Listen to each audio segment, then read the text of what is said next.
All right, we're back. Round 7 upcoming of the Nerd Rage Modern Team event here in Indianapolis this weekend. Mason Clark's with me while the players are sitting down for round 7 to see who makes the last slots in the top 8. Mason, we're playing Modern. There's an announcement tomorrow. If you were in charge, or if you were making suggestions to the people in charge, which is a little safer, what would your recommendations be potentially, or what's relevant? What are the relevant factors? What do you think? What do you think? What do you feel? So I kind of feel the whole format is rotating around the One Ring. So like the One Ring might not be the most powerful deck in the form of Scam, but I think the One Ring pushes out other decks that could maybe fight against Scam because you can't play other small ball but mid-range game plans because the One Ring exists, right? I think that card's just over the line on its own. I personally am sympathetic to players who are not happy with Scam and do not like the Evoke Elementals in general. I think that I would probably anything going too far in that direction, but just the One Ring is typically what's going to happen here. So we are going to be here for just a little bit because players are taking care of some stuff.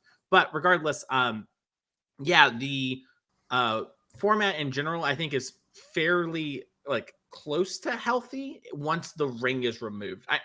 I understand that Scam will still be around, but I do think other decks will pop up, and that's my big thing. And four color will still exist. It'll be a Beans deck, and maybe it's even better if it doesn't have like the One Ring, right? Like if there aren't One Ring battles going on, maybe the Beans is better. Who knows? There's a lot of knock-on effects. How do you feel about the format? What would you do? So from my perspective, the problem the format isn't Scam, because I think Scam is a fair deck, even though it is the most popular deck, and maybe that's not great, but I think it's okay. What I worry about is actually the four color decks, and more so than that, it's the card that I would remove is Leyline Binding. I think Leyline Binding is too cheap, too good at what it does. Asking you to have a trial in another land, that I don't feel like that's a very big sacrifice to have removal that's that cheap and that and with instant speed. And I mean, we're the Domain Zoo decks playing Leyline Binding now. We have a variety of four color decks. It's just I don't know. Oh, sorry, you go. It's for me. It's a hindrance to the format. And yeah, I mean, if you have to take out something, well, all right. I think the four color decks need to be weakened. I think taking out Leyline Binding would be a way to do it, that I would do it instead of taking out the One Ring. If you have to take something out of Scam to balance that out, that's okay with me. But because Leyline Binding is obviously useful against Scam, so you need to weaken it probably if you're going to do that. But that's what I would like to see happen, actually. Yeah, I as like from a game designer standpoint, I really hate the Triomes. And so really what I'm hearing is you also hate the Triomes, right? Because if the Leyline Binding, yeah, right? Like a little kind of little ball going. You could rephrase my ban Leyline Binding by you could ban the Triomes and accomplish the same thing. And I mean, that's not the most direct way of going. Is it? I mean, well, for like the player base at large, right? You're banning more cards out of more people's decks, and it does make Leyline Binding a more painful card too. So yeah. You're banning more cards, but is anyone going to cry about losing a Triumph? I doubt it. Yeah, it's one of those things where not many decks play like 4 Triumphs, right? And so most people are down a single Triumph in this world. And really, the thing we're dancing around is fetch lands are broken. They're the best cards in Modern, but we can't ban those. They're too instrumental to the format. There's too much money tied up. And I don't think it actually would lead to a more fun format to have worse mana. So in general, I personally don't like the Triumphs. I'm not like eager to go and ban them, but honestly, if you could go back and tell me, hey, they got banned tomorrow, I'd be like, fist bump, let's go. I like that sort of change. I am sympathetic to like the 4 color decks are a lot of problems.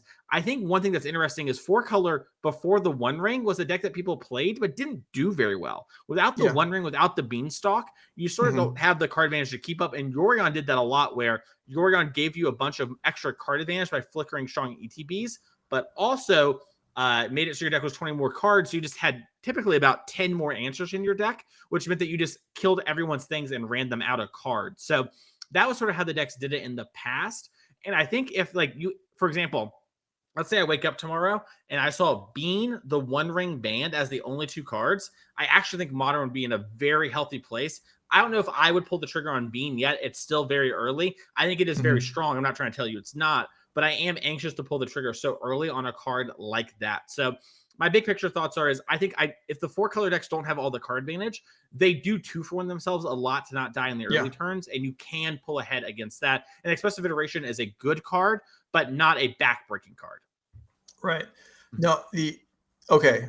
So we did have to, the match that we chose to watch drew, which always begs the question, well, if we chose the match because we thought it had top 8 implications and they had to play and they decided not to, well, either we're wrong or they're wrong. But either way, we do have a match to watch.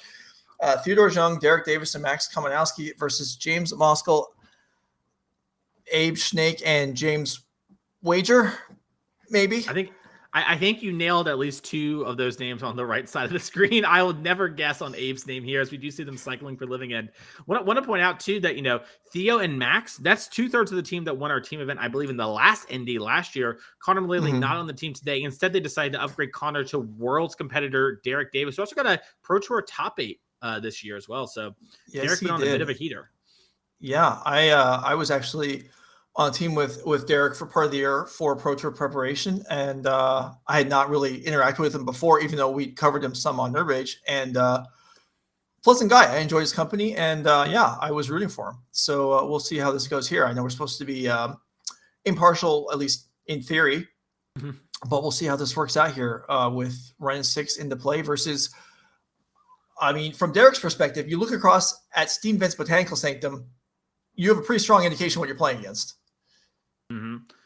Love this evoke by Derrick Davis here, basically saying, hey, if you cast a Living End, I'm going to answer some of those creatures and have a little bit of a board presence. This card not going to matter too much in this matchup unless it's doing that role. So love that there. Also, I know we don't have the deck names yet, but Maxx is Twinless Twin on Twitter, someone who basically is a Murktide innovator and leader. So I'm willing to bet my paycheck on the weekend that Maxx is playing Murktide. So we got that going down. And Theo's a huge Rakdos Evoke fan. So that would be my guess as well up there. About these other players, unsure. I do want to say, though, Joe, when we're talking about the draws, these players actually had better breakers than the players we had picked to watch. So if they're playing, that might have been a risky draw there from our table 4. All right. Well, we will sort that out at the end of the round. In the meantime, Ren 6 ticking up, which really is just some more land drops at this point. It's if that ends up being relevant, that would be surprising as far as the ultimate goes, or even pinging anything. There's not going to be anything small presented from Abe's Living End deck. Yeah. Ren 6's job is just to make all the land drops all the time. And it also makes you feel bad, though. Every time you draw a land from now on, you're just like, oh, that's dead. That's not dead. Teferi Time Raveler will completely shut down Abe's deck. So we're looking to see for an answer here, and looks like we have one. Force Negation, a great play here. Pitch Cast, which we know what that means. That Abe has other uses for his mana this turn. Yeah, we see Derrick actually just respond to that, be like, all right, wow. Well, I'm going to put another Fury in the graveyard then. Okay, so, well, this is certainly Abe's graveyard is not looking to is there any Striped Riverwinders in there? He's going to respond. This is very well done by Abe. This is going to be Living End with that Fury still in the stack, with the trigger on the stack, I mean. So they get stranded in the graveyard.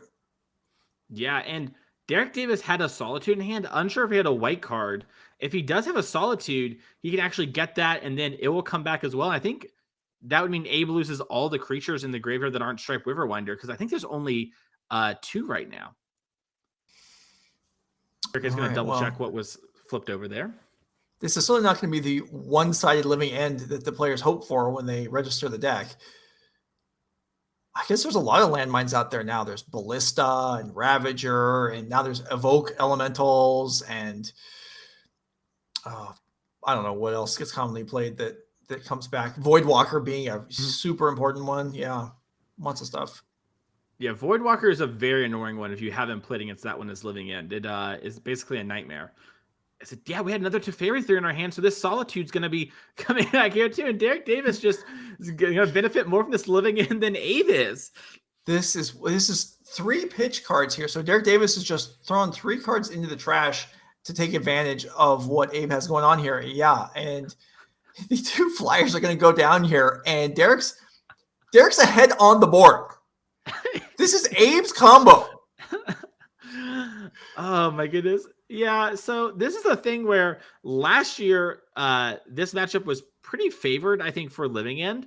But now that the One Ring exists, Derek Davis can actually fight through these things quite often. And so now I think Living End's still favorite, but not as much, and they have to go for it a lot sooner. And when you have draws like this, it makes your game ones very easy. And post board, 4-color players typically still have a lot of cards for these matchups. So Abe is going to be in a bit of a rough spot this match if he can't figure out how he's going to win this game.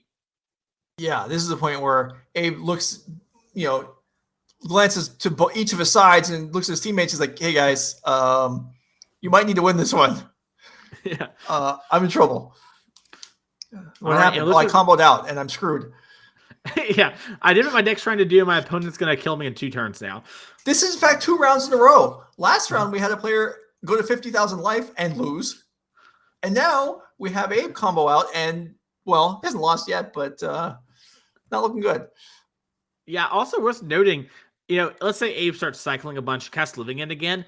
It will be better for Abe than now, but there is a Fury in the yard still. So it's not like it'll be rosy, Well, I was getting something here. So attack comes across.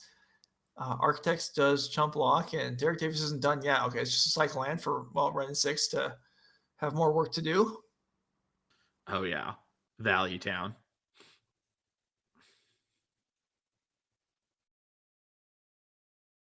There's a Brazen Borrower in hand for Abe. That's,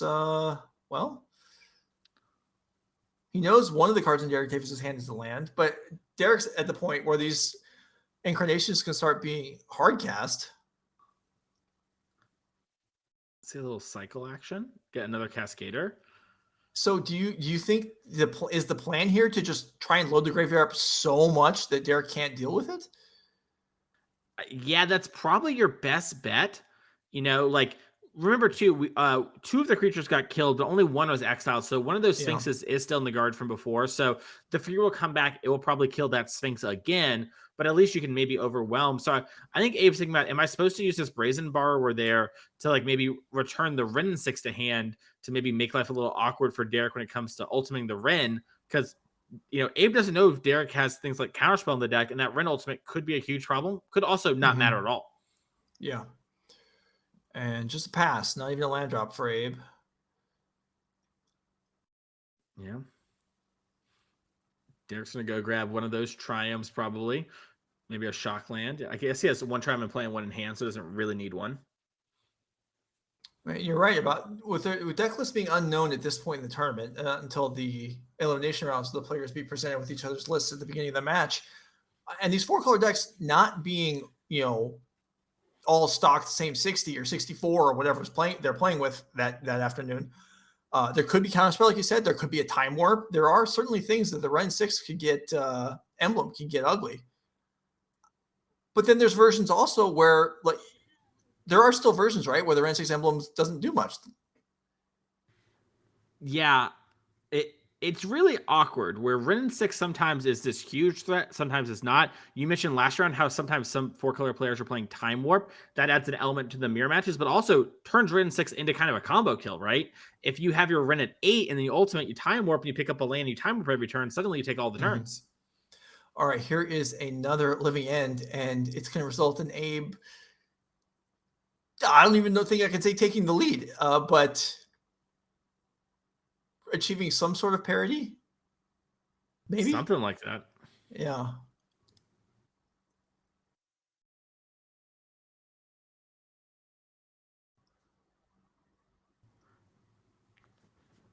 Yeah, and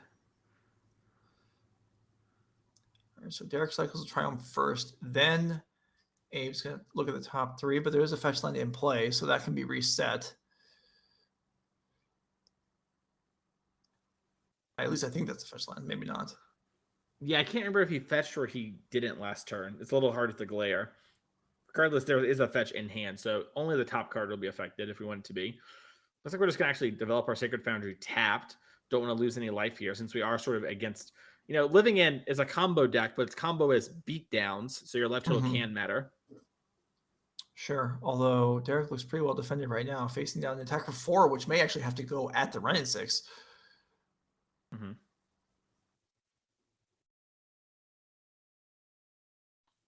It is one I mean, even though Derrick is probably happy with his board state, I mean, you did all this work to try and get Ren 6 Ultimate, and then he gets tagged once, and it's like, oh, so far away now. Yeah. Luckily, Derrick does have that Triumph, and with not much pressure here, he kind of, live the control player dream and just draw 2 or 3 cards a turn, not really do much. Boom. Yeah, that does seem to be the choice for the moment. Not in any hurry. Still at 20 life. Yeah. Sitting pretty. And, we might even see this Fury start attacking Abe. Just get the clock going. Yeah. All right. Willing to trade 6 damage here to give up, 3 on the return. There's no defending the Ren 6 anyway, since the Courier can take it out with one shot. Worth noting here, Maxx won game number 1 as Izzet Murktide versus Scapeshift there from James Wagner. And that matchup's going to be pretty tough there for James. Brazen Bar into play here. So Abe is willing to sign up for a race here, coming across for potentially 10. So since that's actually half of Derrick's life total, maybe he bypasses the Ren 6. Mm-hmm. Yeah, and looks like we're going to play it safe here to just knock it out, but probably because Ren 6 would just kill the Brazen Bar anyways, so you kind of have to do it. That makes sense. I totally missed that at first. Mm-hmm. No, you're right. I think Derrick Davis is going to cycle this Triumph. I'm just saying, Joe, if you and I's ban had happened, Derrick Davis would not be up all these cards. You're right. Yeah. we would cripple the deck. I mean, it's not because Leyline Binding. We're just fooling ourselves. It's really, they're actually in the deck to act as draws with Ren 6. Yeah. Yeah. Shows our lack of knowledge. Derrick Davis's brilliance, knowing how the cards actually work. Draws, I think, 2 delighted halflings right there. Abe delighted to hear it. Yeah, I'm sure. It looks like Derrick has another Ren 6. So, this one's probably going to be going after the Brazen Borrower if it does resolve, but. Well, that's all good for Derrick. That means another Curator hit that doesn't go to him, and the life totals are even, but Derrick's attacking for more damage here, and that's, okay. Prismatic Ending attempts to take down Curator, but gets countered. Yeah, a lot of patience there from Abe. Could have used that Force Negation on the Ren 6 to save the Brazen Borrower, but knew that the Sphinx was a card he cared a bit more about, so held up the Force Negation in case of Prismatic Ending or Leyline Binding. Very weird moment here for Derrick where, he's winning the race, but Abe kind of has to attack down the Ren 6 so that the ping doesn't actually kill him, and then Derrick can block a little bit with the halfling, but then that means, the bird has to go, and that has to go. We're not getting him in the face. It's a very awkward spot here for Abe. There's the halfling. Okay. I wonder if there's any sort of feeling of, like, for an Abe seat, you're playing against 4-color, who's sitting next to a teammate playing the Beans combo. If you see a card in the Beans combo deck at the next table over, do you think, Derrick probably has that too? But you don't know. Yeah, it's really weird. In the Beans combo deck, if you haven't seen it, assuming the names are correct, it's kind of the Cascade. Oh, that's the Cascade. Okay. Yeah. So sometimes they don't overlap. Sometimes, though, players do just call their 4-color decks Beans combo. It depends on how they're looking at Melee. So we'll get an idea from that eventually. Yeah, it could be Beans Delight as well. So, we need Brad Nelson to update our 4-color names on Melee so we can get them more accurately. Yeah, we need like 5 options. And we need options for the people playing more than 60 cards too. Yeah. Very awkward here. Oh, so you go? I was going to say, I was talking with Ivan Espinoza a couple weeks ago because he had played the 4-color deck, and then he played it again. And he's like, I wasn't playing enough cards. So he went back to 80. I was like, there's no Yorion. He's like, I know, but the mana base is so well developed that I'm just going to play 80 anyway. I was like, okay. I don't know about this reasoning, but I guess it works. Yeah. And there's just a grief here. So, I was going to say, Abe drew Living End, which turned on the grief, but means that we can't actually use this Violent Outburst as a way to get a bunch more creatures in play. Obviously, Solitude, Fury, Delight, Halfling are in the yard now, which would cause some problems there. But when you're almost on board, sometimes you have to do what you have to do. I don't know how Abe's going to get out of this one. He's going to need to get frisky with it. Yeah, both creatures can't attack Derrick. You're right, because with the ping, Abe would be dead, or with the halfling, I guess. Derrick doesn't have to block if both creatures attack face because Violent Outburst will only do 9 damage, not 10.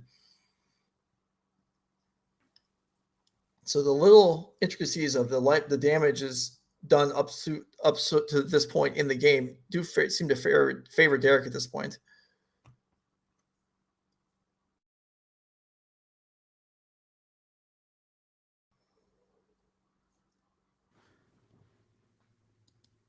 Cashes in the Ren for another card. Ren plus 3 mana. Yeah. And Boseiju, who's going to actually kill the Architect of Wills. A huge pickup there, because that is an artifact. Yeah. This might not work out especially well. There's no way for Derrick to know this, that Abe has a Violent Outburst in hand, which means he'll get back the Architect plus, just be a little bit better off than it would have been otherwise. Yeah, well, Abe's used 3 living ends. Some people play 3 in the main, some play 4. That's true. Yeah. So it's like, it's a really a moment here. Did Abe respect counterspells decks a lot and want to play the 4th living end main, or does he want to sideboard it? And if he's fetching, I assume Abe is not going to, do this for camera time. Makes me think there's a living end left in our deck. Oh, it is an Odawara.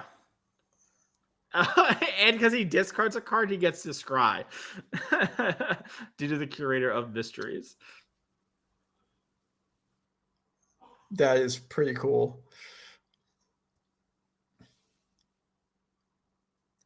Not gonna lie, I would have probably missed that, but I'm not used to playing with the deck. But still, that is a very cool interaction. Very.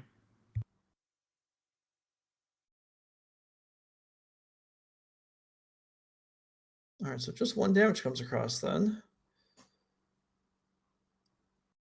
And yeah, I'm still not confident saying who's winning. I still think Derrick's in a pretty good spot because he's not going to dead in one shot here, and the Fury can come down and kill the Curator. But if Abe can hardcast another flyer, he might have this. Yeah, and I mean, this deck has so many big clunky creatures that it's not unreasonable. There's also things like Oliphant that we could draw into in the next turn to just have another big body. And all right, looks like Abe's gonna do his thing. I wonder if Abe was supposed to cast a Violent Outburst. I guess it depends. If he has another living in his deck, then he should wait. If not, then getting 1 damage maybe matters. Turns out fetch land, so maybe stops a double spell turn. All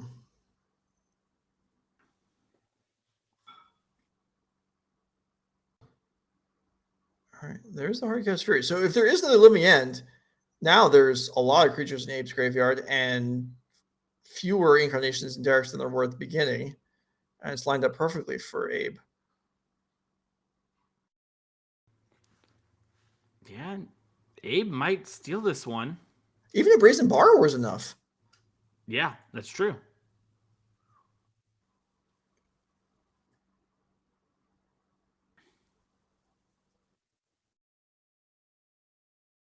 All right. I can only imagine what the Bean combo mirror looks like right now. Maybe we'll get a chance to hop into that after this game ends. But Derrick's going to pick up Boseiju, and here's Outburst. I mean, I don't think Abe would do this if he knew he was out of living end. So we're going to have to see exactly how that plays out here. But I think Abe might have squeaked a lethal. Yeah, I don't have a mental count of how many creatures are in each graveyard, but I'm sure the Abe has more at this point. And I don't know that Derrick has anything relevant in his graveyard. There's a Fury and a Halfling. That's something. And a Solitude from the last living end. So yeah, 2 of the creatures are going to insta die. But and I guess your Architect of Wills get Boseiju again. So yeah, that means we have 3 of the creatures covered. Oh, but you have a Grief in your hand. Oh, there's 5. Several flyers. I don't know. Was there 3 flyers or 2? Let's see. I mean, I'm unsure. There's at least for 2. Sure. Yeah.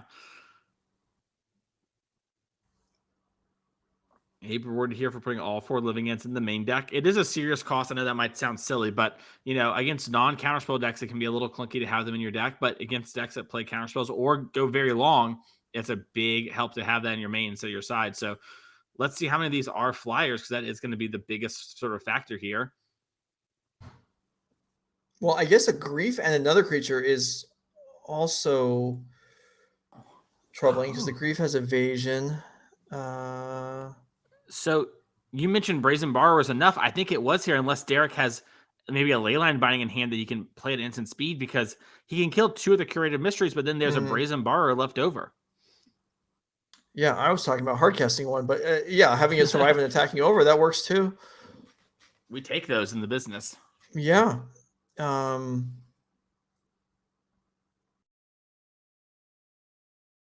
Derrick's shaking his head a little bit, like, how do I get out of this? And I'm not sure he's going to find a way. And he cannot. And yeah, wow. Abe was living in, picks up game 1 here in a match that did not feel like it was going his way a few turns into the game. Yeah, I mean, Derrick had a commanding position there, really undid the living end. We were talking about how things are going to have to go so well for Abe, and he played really well, and they did go well. Maybe we can hop down to Maxx here, since I just saw Theo just won, so they're probably sideboarding. But yeah, kind of crazy. Do you know what that green card is? Is that the one that gets well, I was going to say it looks like Gaia's Revenge, kind of, but it is Gaia's Revenge. It is Gaia's Revenge. All right. Notably can't be countered, but could be subtletied. All right. Well, James has enough light total to play with a little bit there, so maybe that's all right with him. Goes to the bottom, so okay, maybe not. Maybe he doesn't feel that way. How many mountains in play? It looks like 5. And I think a Tri-Builder in hand. All right. So we're paying for a pact. Oh, we drew so we're actually... Yeah, okay, there's Tri-Builder. Counterspell and Tri-Builder decides a match in 2023. What do you know? Congratulations to Maxx. They're winning that game, putting his team in a good position. Theo up a game, Derrick down 1, still a lot of Magic left to be played. I guess we can hop into Theo, since they're probably a little bit ahead. All right, we're going to actually show our face. All right, well, we'll hang out with you for a moment while all the remaining 4 players shuffle apparently between games. But yeah, so advantage on Maxx Kominowski's side as he does pick one up. And so we just saw that for, I don't know, 5 seconds of that match. But a friend of mine has been playing Scapeshift lately, and he's not playing Primeval Titans. But clearly, with Summer's Pack being paid for, probably it is being utilized in this version. So another deck where, I mean, with the depth of the modern card pool, so many archetypes can be played slightly differently from each other and really shift matchups in different ways. Yeah, and a lot of totally valid and good reasons for all of these things, right? Not having creatures means maybe your cards like Unholy Heat are a little less of a problem. Subtlety is a little less of a problem. You're a little bit faster, but maybe not as resilient against some of those non-creature hate cards, right? Maybe Flusterstorm, Spell Pierce are much bigger problems for you. So it's really cool to see the players kind of adapt and sort of play the games they want to, which is something you can only do when you have these big card pools or incredibly small card pools. Kind of, you can't really middle card pools doesn't get it done. Yeah, absolutely. So as the players continue shuffling, yeah, like, I mean, Tron as an example, that's where a lot of my experience is recently. I've been playing Green Tron for years. The last couple months, I experimented with Dice Factory Tron. Then I played Blue Tron. And then I played the Mono Black Hoffers deck, because that's kind of a Tron deck anyway, even though it doesn't play the Tron lands. And then a player on Magic Online top 80 the challenge 2 weeks in a row, who, if you look on their match history, they only play Blue Tron or Mono Black Hoffers. And the player decided, you know what? I'm going to play both. I'm greedy. So they played Blue Tron with Coffers and Urborg with Expedition maps instead of playing the Tron lands. And they top 8 2 weeks in a row. You can do whatever you want in Modern if you have the tools, if you have the knowledge, if you have the skill. The format is not going to stop you. You can make it work. It's great. I really like that. I think it shows that Modern's a high skill format, right? Like if you can do things like that, have an understanding, know how to play your games and do something inherently powerful and play it well, you will succeed in Modern, which I think is why so many players love Modern. Sure. Yeah. And also it's just the unexpectedness. I mean, if you go, Island, Academy Ruins, Condescend, Urborg. Your opponent's not going to know what's going on. So which is the bonus. All right, back to the match. And looks like Derrick and Abe got finished shuffling first, so we're going to continue on with them. Mm-hmm. And, you know, post-board, typically these 4-color decks get things like Chalice of the Void, which can be big helps in this matchup. Mm-hmm. Yeah, absolutely. This Living End, any Cascade deck, that's you play that deck, you know going in that there are going to be effective sideboard cards against you that you're going to have to battle against. You're not going to get free sideboard game wins. Mm-hmm. No free ones in the house here in Modern if you're playing a Cascade deck. Trying to see if I can. Some of these deck lists are public, but I don't think these 2 players' deck lists were some of the public ones. So, But regardless, Delight Halfling also threatening a turn 2 Teferi Time Robber here that cannot get Force Negation. Yeah, and that's that makes it tough. I mean, I guess you can still Subtlety, right? But then you're a turn away. That doesn't work. Like on turn 2, Subtlety on a Teferi can buy you enough time, but not on turn 1. Yeah. From Abe's perspective, anyway. Mm-hmm. I guess with Gemstone Caverns, maybe, but we didn't see one here. And instead, it's Fable. Okay. I imagine Abe's happy to see that, although this is another way for Derrick to put creatures in his graveyard. Yeah, the Rummage, just discard 2 of the pitch elementals, remains like an Omnath, could be huge here. Yeah, maybe Derrick's like, yeah, I'm tired of exiling cards to get NLOs in my graveyard. I'm just going to do it naturally. You know, I don't even know why he plays Fable. He could just draw and discard on turn 1. What's the point? Just choose to go second. You got a 1. I remember years ago, a player against Living End playing Tron, going second, just discard Ulamog and said, go. What are you going to do if you're Living End? That's, I don't know. The depth of this format is just endless. I've heard about that from Amulet, where they just discard their Titan and they're just like, sure, yeah. You know, but I've not heard the Ulamog. That's pretty sick. I don't know if it won the game or not, but I'm sure it came into play. All right, so back to this. And there's an Omnath. So it looks like 2 Solitudes were pitched to the Fable. And that kid, Abe, is probably a little frustrated right now.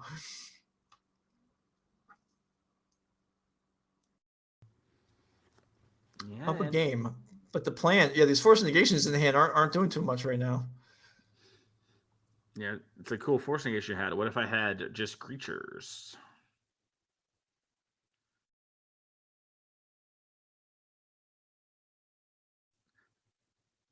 You gotta wonder if you're Abe, are you gonna just like try and go down to like 2 and then build up the biggest yard you can, or are you gonna try and preserve your life total, but know that these Solitudes are gonna make it much harder for you to actually push through that first one? It's a really tough spot to be. Yeah, they will. I mean, they will help, I guess. If you do put yourself down to about 2, the Solitudes should boost your life total back up, I guess. So you have a little bit of a cushion after Living End, assuming Derrick decides. And that would be something if the Living End goes off and Derrick's like, yeah, you can keep all your guys. I'm just going to attack and kill you when you're at 2. But, well, we're going to need to see more land drops here. Okay, there's an island. Yeah, it's hard too because the Omnath player gets all these turns with Omnasty. Yeah. So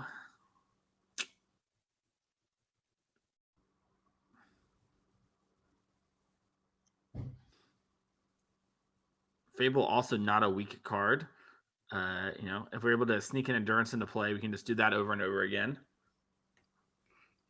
Yeah, these are all the things that the Living End players are having nightmares about. And Derrick Davis is doing, at least he hasn't played Chalice yet. That's something. Yeah, it seemed like Derrick just had a hand that was like quick Omnath and a Fable. It was like good enough. And if that is good enough, I guess that says something about the format too, because you don't have to be doing, crazy stuff, pitching cards on turn 1, playing difficult to get online lands that eventually lead to crazy nonsense, Scapeshift, things like that. Is this honest magic? I don't know if I'd feel comfortable saying that, but he is playing to the board. I do love it when we play to the board. Speaking of which, Ren 6 coming down.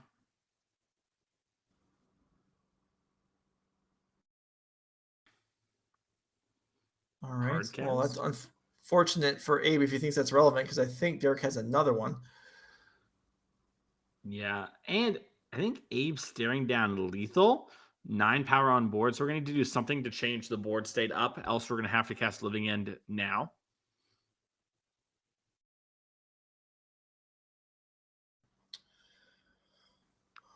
All right. Well, I agree that that's lethal on the board. Looks like exactly 9. Abe may not know yet whether Derrick has any sort of counter magic in his deck. It's not super likely. I mean, we're seeing a lot of non-blue cards, so maybe there's counter spells in there. I imagine those lands can make 2 mana. Plus, there's a treasure, even if they can't. Interesting. Derrick didn't play the land first to gain 4 life. Might have been stopped in his draw step by Abe. That's possible, yeah.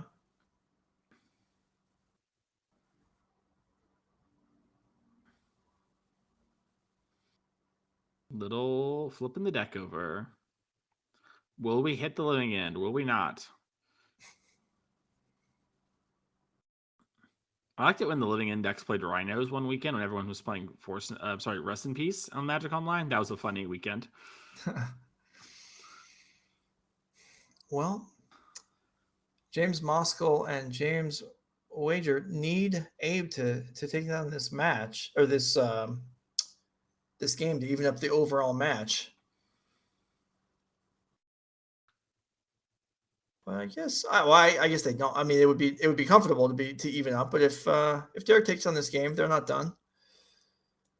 Yeah. James Moskal's the one that needs to win the game that's currently being played. Yeah, James has no room for error. And yeah, so it looks like the Living End is just buying a couple turns. This is just brutal. This Living End, Derrick Davis is ahead again. Yeah, I will say the good thing is, luckily for Abe, he had 10 power of creatures, so he's back to 19 like you talked about. So if Derrick doesn't put some real pressure on the board, it is like a 4-turn clock currently, which is going to be a long time. Yeah. Do you think Derrick has the One Ring in his deck? Oh, sorry. There's also a lot of creatures in Derrick's graveyard. I think Abe's empty, obviously. So this is starting from scratch here. Not even scratch, you're negative. Yeah. I know I wasn't joking. Does Derrick have the One Ring in his deck? How does he have room for all these cards? Like the Fable? He generally does have the One Ring in his deck. Okay. So yeah, he may not have counter magic at all. He might not even have blue cards aside from Teferi and maybe some sideboard card, but yeah, we have seen players actually just start cutting the One Ring this last week just from decks. We saw Jerry Thompson promote that, Aspiring Spike as well. Spike's deck a little different than Derrick's deck, but I honestly don't think it's the most unreasonable thing in the world. Now the ring is really good. You have to prove it, but obviously it's not the only way to succeed. And the format has a lot of anti-ring stuff going on these days.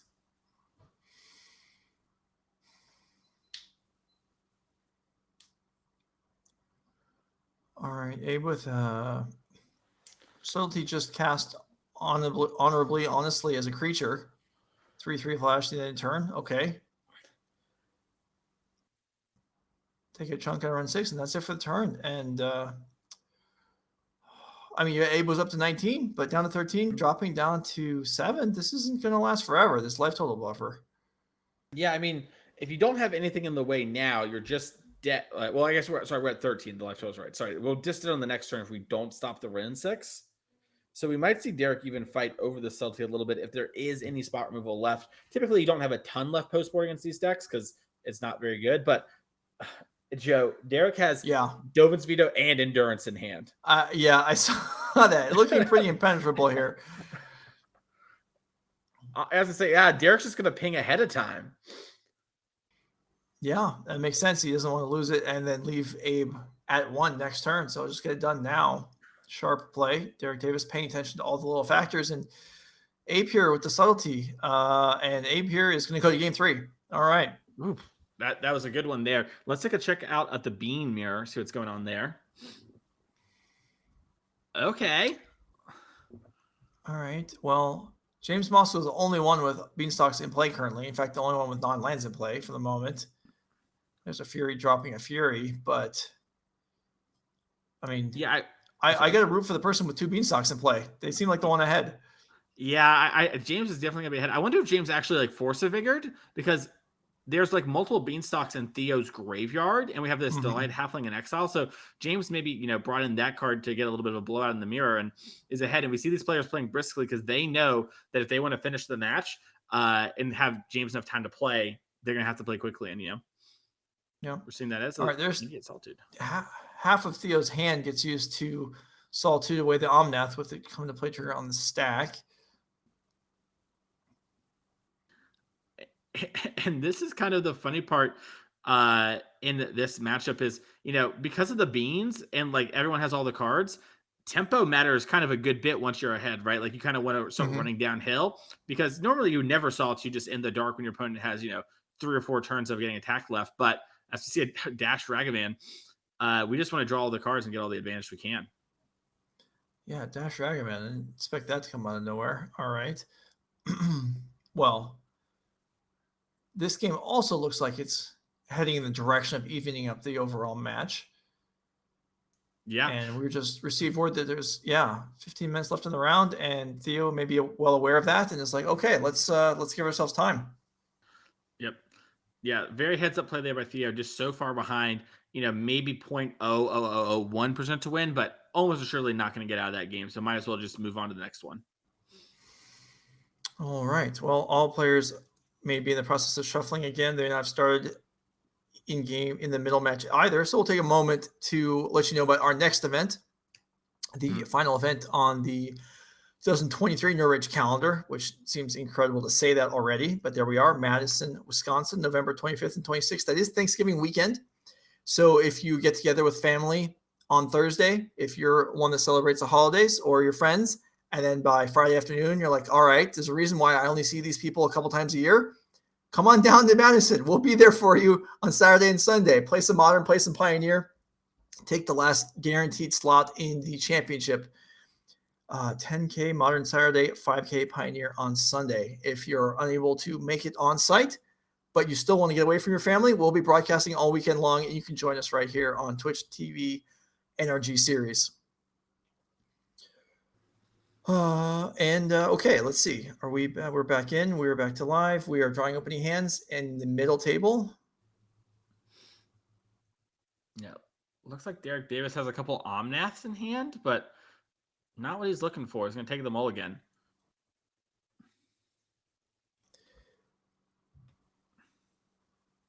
Abe pondering, maybe. I don't know. I feel from what we've seen so far, even though it's 1-1, I feel like Derrick has a lot of tools to frustrate the living end deck. So yeah, I think like we mentioned, game 1 it has gotten a lot better for 4-color, not the best though. And then post board, you just have a lot of cards that line up well against what living end's trying to do, and so it kind of becomes like, okay, they often just win game 1, and then you have to win the post board games. And if you ever steal a game 1 as 4-color, you're just over the moon. Mm-hmm.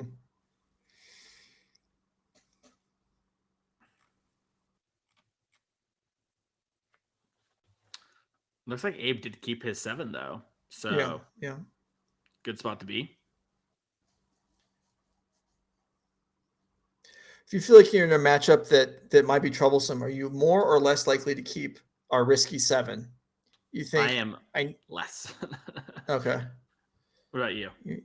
I don't know. I sometimes I like if I'm a card short of having the nuts or something, a specific card, like, well, maybe if it's a bad matchup, maybe I should just take a shot. I may not draw it and I lose, but if I do, I steal a matchup that I otherwise wouldn't win. So yeah, maybe I keep more often. That's fair. Obviously, there's it's not really a question that can apply in general, because there's so many things that can match, or it can only apply in general because any specific matchup is going to be different one way or the other. But in a matchup like this, if I'm in Abe's seat, I'm generally going to have a few turns. If I have a couple lands and a force negation, I don't really care what the rest of my cards are. I'm probably keeping. Yeah, that is fair. I think like it really matters how impactful my cards are and like Yeah. the kind of game my deck's playing, right? Like Mm-hmm. burn or whatever. I'm not going to keep a bad hand. I just got to do my thing. Whereas 4-color might be like, well, kind of a lands and spells deck, Mm-hmm. as we do see as channel the generous ent.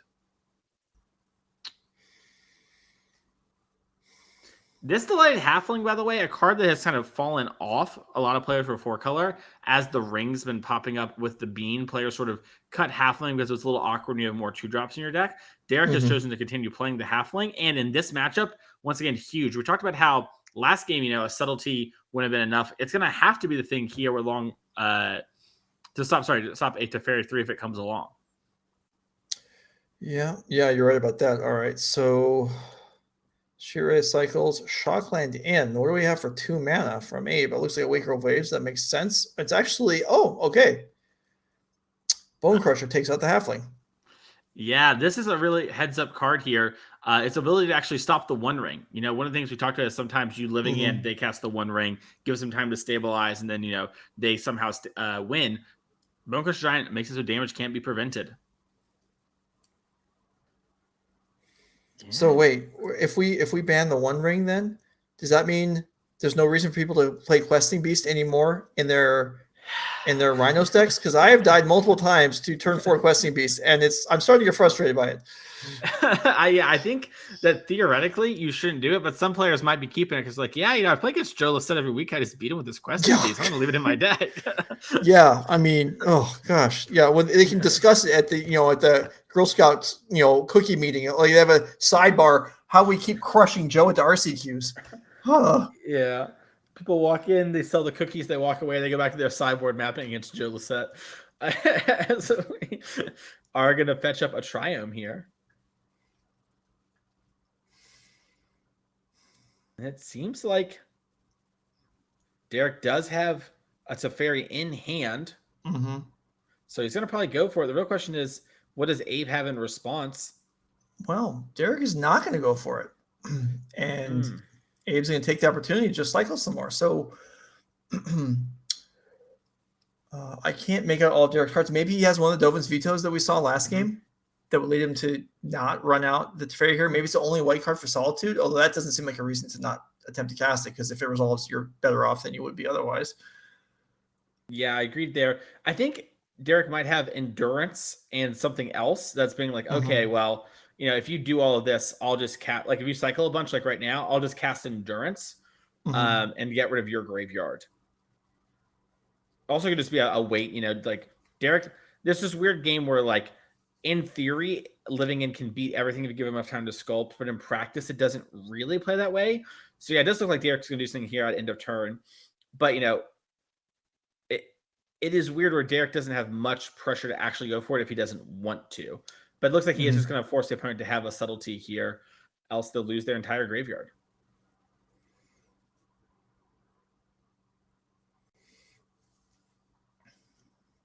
All right, let's find Temple Gardens. So this did work out. I mean, if this was, presumably you are correct, and this is what Derrick was counting on, and it did line up perfectly for him. Abe tapping out here and Endurance in, or at least attempting to be in. Yeah, Endurance in the stack, 9 minutes left in the rounds. Both players are going to be feeling it, and Abe's going to let it resolve. All right. Well, this doesn't cost Abe any cards, but it does make his eventual living end much weaker, and that is pretty significant.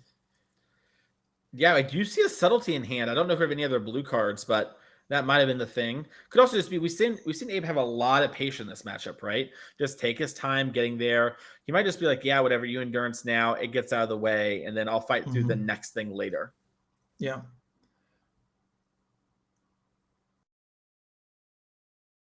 So Bone Crusher leaves the Adventure Zone, enters play. Derrick is well equipped to fight with creatures, at least in game 1. Maybe not so much now. Maybe he tries to resolve Teferi now. Yes, he does. Yeah, and Abe's going to let it happen because, the Teferi can't just bounce the Bone Crusher, else the Bone Crusher will just stomp the Teferi. Yeah, no, that's definitely relevant here. So instead, yeah, Derrick's just going to plus up to 5. So a petty theft on endurance, which would not be an ideal play for living in generally, wouldn't even help here because the Teferi would still live. Mm-hmm. All right, Joe, I'm going to get on my soapbox, and I bet you're going to back me up here, but we'll see.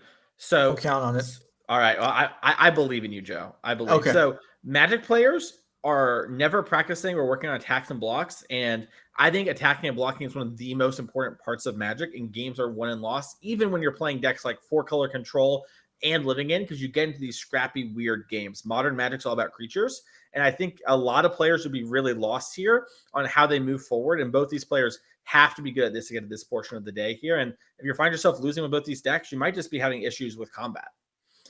Okay, I will back you up on that. That combat is really important, and there are numerous players that you see out in the circuits, the various tournament circuits, who seem well accomplished, who you see occasionally get into a combat situation and they kind of flub it. So yeah, I will be with you on that. I'm going to say back to the game here. I mean, you have to do what you have to do, but that exchange there to take some damage off the Teferi seemed to favor Derrick, but well, maybe not so much. Yeah, it really matters. Does Derrick have he does have Solitude. Oh, we kind of set up to where we were going to answer the Teferi, but this card lets us trade everything off. And now, once again, when we go for the living in, the Solitude will be there. Yes, that was great. Exile 1 creature, put 2 more in the graveyard, including the Solitude, and then Teferi's still alive. Mm-hmm. Now, don't forget, it hasn't been updated, but James Moskal is up. Is tied game 3 with Theo, so they're in game 3 as well. So the game could randomly end, and those players are going to be playing quickly with about 6 minutes left in the round. Yeah, that's tough. I mean, there's some decks, and there always are, where even if you and your opponent want to play fast, there's just so many interactions, and that's an element of Modern with shuffling, with fetch lands. Even if you're trying to hurry, there's still just time. It just takes time to move through turns, move through phases, and draws can happen, especially in team event. I think everyone agrees draws are much more likely to happen in teams than they are in singles. Mm-hmm. Yeah, it looks like we're shortcutting a fetch here and just putting the Teferi on the stack. Well, maybe shortcutting, but then we paused and did it anyway. So, but yeah, you're right about that. I'll say this: Derrick was trying to shortcut. Abe, not interested. Yeah.